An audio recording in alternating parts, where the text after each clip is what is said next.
Welcome, everyone. We are so glad you're here today. Yeah, welcome.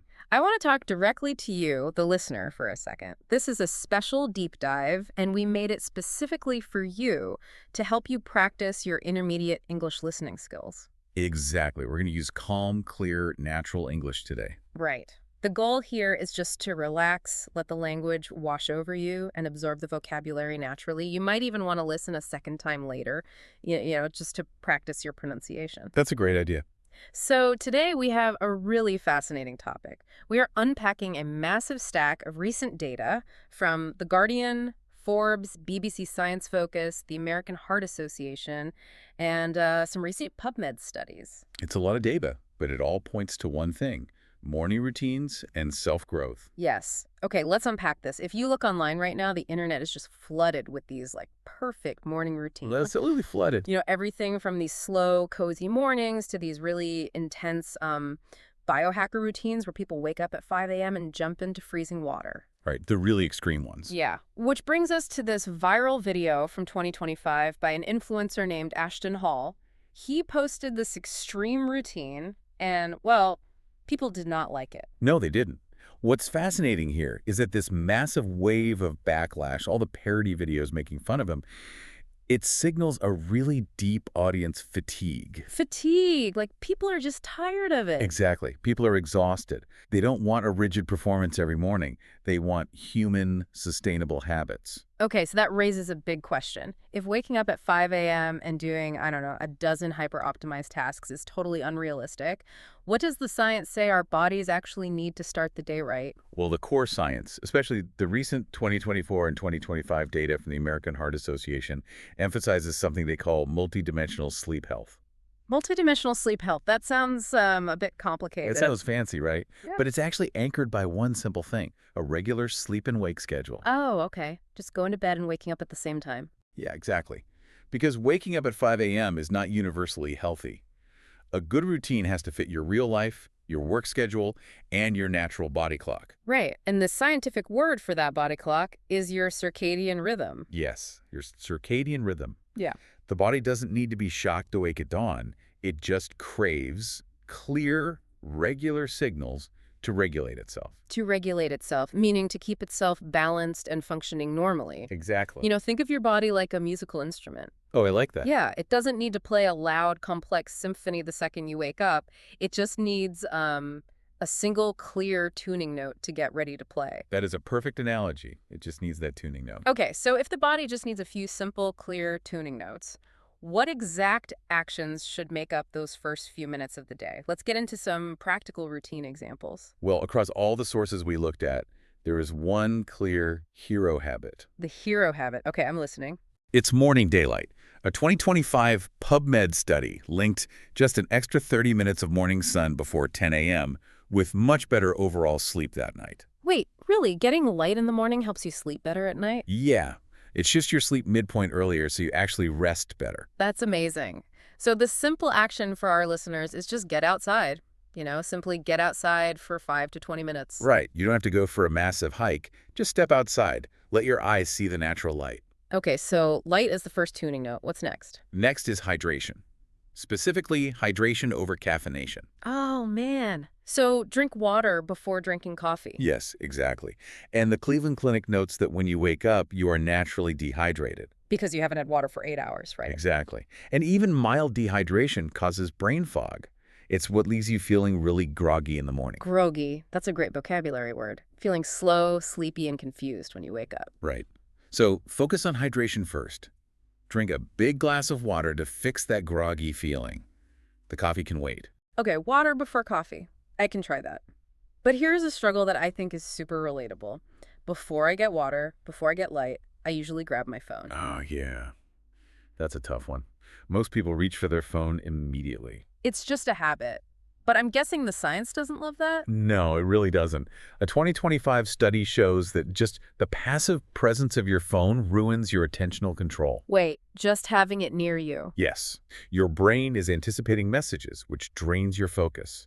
And Science Focus specifically looked at early morning doom scrolling. Doom scrolling. That's when you just endlessly scroll through bad news on social media, right? Exactly. And they link that early morning doom scrolling directly to anxiety and pessimism for the rest of the day. Wow. So by looking at our phones, we are basically training our brains to be anxious. Yeah, unfortunately we are. The actionable tip here is to just delay the impulse. Delay the urge to grab your phone for just 10 to 20 minutes. Just 10 to 20 minutes. That feels doable.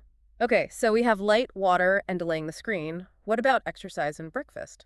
Well, there's a big trend right now. Have you heard of the 30-30-30 rule? Yeah, I have. It's like eat 30 grams of protein within 30 minutes of waking up and then do 30 minutes of exercise. It sounds so strict. It is strict, and honestly, the evidence for these rigid formulas is pretty weak. Oh, good. That's a relief. Yeah, you don't need a rigid mathematical formula. Instead, science just supports moderate movement. Moderate movement, like a short walk. Exactly. A short walk or some gentle stretching. This is just to boost your alertness. Right, waking the body up naturally. And for breakfast. A simple breakfast that is high in protein and fiber. This improves your satiety. Satiety. That means the feeling of being full and satisfied. Yes. Right. It keeps your energy stable so you aren't starving by 10 a.m. Makes sense. Okay, so we've got the physical body taken care of. What about mental clarity? For mental clarity, the experts recommend setting one clear intention for the day. Just one intention. Not a huge to-do list. No, huge lists just make you feel scattered. Set one intention, like today I'm going to focus on finishing this one project. It keeps you grounded. I love that. Okay, I'm going to pause the deep dive for a quick second. Sure. I want to speak directly to you, our listener. We are going to do a quick interactive practice. I am going to say 3 sentences, and I want you to repeat them out loud wherever you are right now. This builds muscle memory for speaking English. Ready? Here we go. You've got this. I want a simple morning routine. I start my day with light and water. I do not need a perfect routine. Great job. Yes, excellent work. Okay, jumping back in. We have these great habits. They sound easy on paper, but putting them into practice is usually where people fail. Yeah, life gets in the way. Exactly. Yeah. So how do we actually make them stick without feeling overwhelmed? This requires a major mindset shift. The most vital shift required for self-growth is this. Stop trying to become a completely new person overnight. Right. We set these huge goals and then get disappointed. Exactly. If we connect this to the bigger picture, a routine is a support system. It's not a performance. You have to value consistency over intensity. Consistency over intensity, meaning doing a little bit every day is better than doing a lot just once. Precisely. And to help build a habit, experts outline a highly effective method called the 3-tier framework. The 3-tier framework, how does that work? You categorize your morning actions into 3 tiers. The first tier is must-do. Must do, the non-negotiables. Right. For example, your must-do could just be drink water and get some daylight. Okay. Very simple. What's the second tier? Nice to have. Things like 10 minutes of stretching. Got it. And the third? Optional.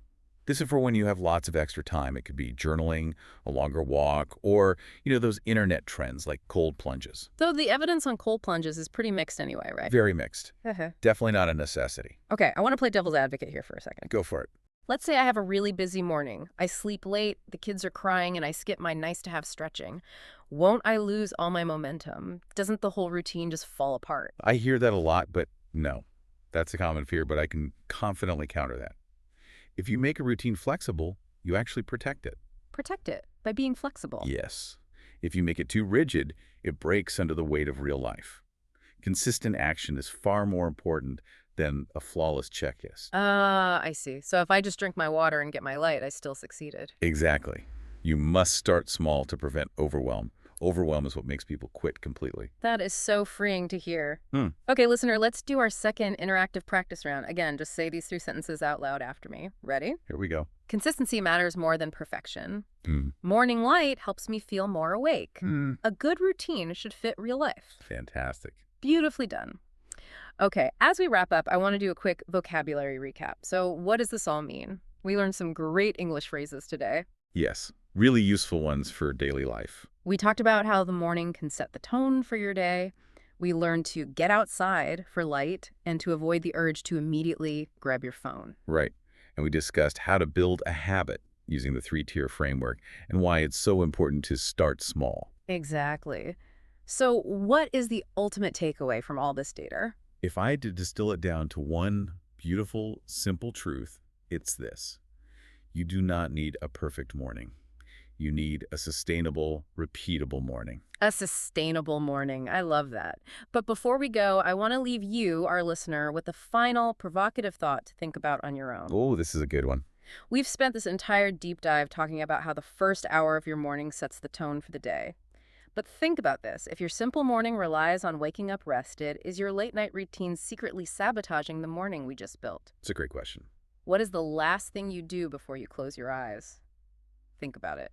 Thank you so much for joining us today to practice your English. We had a great time. We really did. Thanks for listening. Make sure to subscribe, like, and save this deep dive so you can come back tomorrow, listen again, and catch even more details. See you next time.